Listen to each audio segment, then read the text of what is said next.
додека Македонија е се уште во голема тага и болка поради трагедијата која што се случи во Кочани, гледаме како пропагандните мегафони на ДПМНЕ повторно на социјалните мрежи шират навреди, клевети и говор на омраза.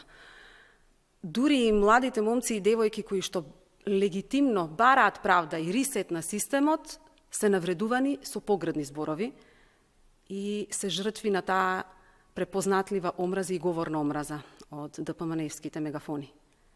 Прашањето кое што треба да се постави е дали ДПМНЕ се согласува со скандалозните изјави на Миленко Неделковски и дали ДПМНЕ ќе се дистанцира од Миленко Неделковски и неговиот за него препознатлив говор на омраза.